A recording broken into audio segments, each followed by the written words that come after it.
Excellent bonjour, j'espère que vous avez la pêche et que la vie vous traite bien. Aujourd'hui nous allons tenter de rapper avec Validé. Tenter parce que c'est quand même un nid en embrouille Validé. La série du confinement numéro 1 qui avait réchauffé nos cœurs, c'était une très belle surprise. J'avais une belle hype par rapport à cette saison 1 avec le cliff qui s'est passé à la fin. Mais plus le temps passait, je l'ai légèrement refoulé et j'ai été aussi chagriné. D'effets extérieurs ont gêné l'aura sympathique qu'avait la série. Brahim qui prend totalement la confiance au Maroc, et ça c'est pas bien mon gars, qu'est-ce que tu fais? T'étais sympa comme tout, et là c'est de la merde. Et l'ami Attic qui est passé de rappeur percutant à une sorte de Francis Cabrel qui miaule.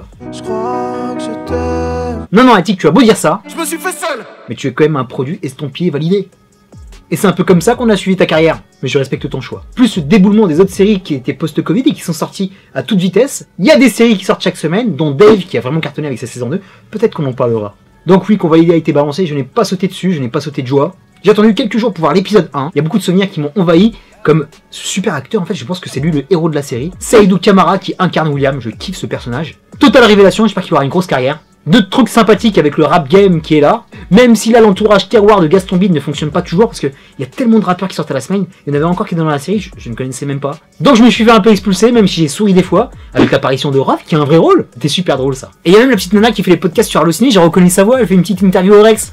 Trop mignon. Autre chose que la série arrive à rendre organique, c'est vraiment l'environnement. Que ce soit dans les quartiers, dans les périphéries, et là à Marseille, parce que ça... L'univers s'étend, c'est pas mal aussi. La construction de Apache Music en tant que label, ça aussi c'est très intéressant parce que ça nous donne les coulisses de ce que c'est que la musique.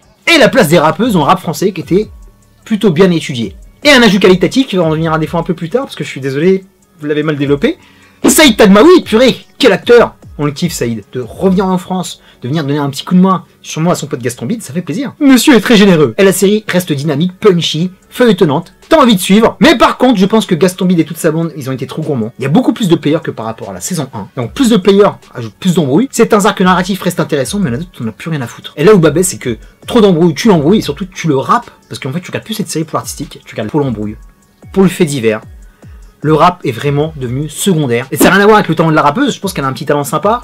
J'ai pas eu le temps de l'apprécier. Il n'y a aucun morceau qui ressort de cette saison comparé à la saison 1. Des morceaux comme Prison pour mineurs, comme FLK, ça enjolivait la série, ça donnait de l'âme, t'as envie de les écouter, t'as envie de découvrir les artistes qui étaient là. Et ben là, je suis pas parti voir sur YouTube tous les sons qu'elle a fait avant. Ça ne m'intéressait pas. Parce que l'embrouille à mini, le sale, la bagarre, l'altercation, a pris le dessus sur chacun des lyrics. Dans cette saison, on aurait pu parler de plein de choses, on aurait pu un peu développer la place de la femme dans le rap, il y a tellement peu de rappeuses. Mais on est abonné à la rubrique faits divers et à tous les clichés qui vont avec. Les quartiers sensibles, que ce soit sur Paname ou Marseille, la prison, et malheureusement la série a le même rictus que toutes les œuvres de Jacques Audiard. Il n'y a plus d'état de droit, la police a disparu. Il se passe plein de choses, il y a quand même eu un meurtre super sale dans la saison 1. Envahissement d'un tournage de clip, tu te fais braquer ton camion en pleine journée, ça tire sur une aire d'autoroute, mais personne ne s'arrête, personne n'est inquiété. Tu rentres dans une chicha, tu tires à tout va, avec des témoins, mais personne n'est inquiété, tout le monde fait sa life. Validé s'est transformé en monde parallèle. Dans la première partie, j'insiste, il y avait quelque chose que tu pouvais toucher. Là aussi, tu arrives à toucher certaines choses. Tu vois que cette rappeuse a une vie extérieure, elle travaille, c'est une maman courage, c'est une maman qui a dû faire face à pas mal de sales choses, mais malheureusement, on perd l'équilibre qu'on avait dans Validé. Confinement numéro 1. On perd aussi également Inès, elle est beaucoup moins là. Je pense que Sabrina Ouazani a d'autres plans cinéma. Elle apporte du charisme, elle apporte de la force, et même son rôle en tant qu'impresario, c'est un côté artistique qu'il faut absolument développer. Idem que l'arc de Mastar, déjà, Mastar, faut pas l'oublier, est un personnage détestable. Il le faisait super bien dans la saison 1. Là, il y a une sorte de rédemption, il veut aider le label Apache Music. Il se met dans la merde par rapport à Carnage. Très bien. Mais une fois qu'il en sort grâce à Rof, tu vois que le mec il est en déprime totale, il en devient alcoolique. Il a une sorte de syndrome de la page blanche du rappeur où il arrive plus à faire un son. Et tu comprends qu'à la fin, pourquoi il était comme ça. C'est pas un peu trop tiré par les cheveux, tu vois. T'aurais pas pu le dire depuis le début. Que le mec culpabilisait, parce que en même temps t'as même pas envie de pleurer pour lui, parce que tout ça est de sa putain de faute. S'il y a bien un mec qui méritait de manger dans la série, c'était bien lui. Bon, il se passe ce qui se passe à la fin, et comme je t'ai dit, personne n'est inquiété par une quelconque procédure judiciaire, donc les gens continuent à faire leur vie. Tout va bien dans Validé. La série te demande d'accepter beaucoup trop de choses. Alors je pense que ça jouait beaucoup en mars 2020. J'avais un degré d'incrédulité énorme, j'étais pas trop regardant, que ce soit par rapport à la qualité de l'acting et du récit. Mais là, Franck, je me demande d'accepter vraiment trop de choses. Et ce qui s'est passé il y a presque 2 ans ne marche plus. En 2021. Comme le retour de ce personnage qui est revenu de son cri égard. En plus je le kiffe sincèrement, mais bon, enfin tout le quartier avait fait son deuil. Je suppose, même si t'avais fait une petite ellipse dans la saison 1, qu'il y avait une sorte d'enterrement. Et là le mec qui débarque, normal quoi. Ouvrant le dossier Saïd Tagmaoui, tu veux venir un tel acteur pour lui donner si peu à l'écran, alors qu'il avait un personnage intéressant qu'on aurait pu un peu plus creuser. Lui donner plus de nuances que le pauvre Carnage qui est que de la méchanceté, que de la violence, que de la brutalité. Mais non, le mec est en arrière-plan, il est dans sa prison.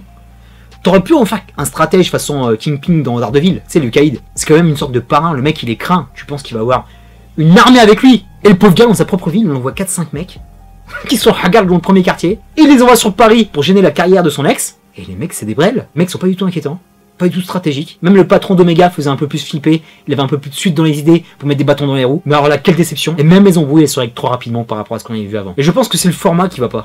Quand t'as une demi-heure pour faire tout ça, à un moment, t'y crois plus. Tu rajouterais 15 minutes de plus pour faire un format 45 minutes. Ça poserait un peu plus de base. Ça donnerait un peu plus de matière. Mais là, ça va tellement vite. Comme dans un épisode où vous arrivez à faire Paris-Marseille en même pas 10 minutes. Tu n'as aucune notion du temps. Tu n'as plus de chronologie. Franck, il a bouffé de la force véloce. Il est en mode flash. Canalise-toi, bon sang. Donc oui, mon ami, j'ai trouvé cette saison 2 agréable. Elle était regardable. Je me suis pas ennuyé. Ça reste attrayant, mais je pense que la série elle peut s'arrêter là. Je pense que tout est conclu. Et je pense que si Franck Gastambide refait un projet derrière, il faut qu'il laisse le rap de côté. Qu'il fasse une série façon Gomorrah. Fin Gomorrah français. Et pour te concentrer sur ce que tu aimes, l'embrouille. Tu kiffes la collision. Vas-y à fond. Rebeu des Bois est avec toi. Terminus pour cette saison de Validé. Je te dis à très bientôt pour de prochaines vidéos. D'ici là, porte-toi bien. Merci pour tes likes, tes partages, tes commentaires. Est-ce que tu as vu cette saison? Est-ce que tu aimes Validé? Est-ce que tu aimes le rap? Est-ce que tu as vu Dave? Faut vraiment qu'on en parle de Dave, je suis chaud. Plein de gros bisous. Peace and love.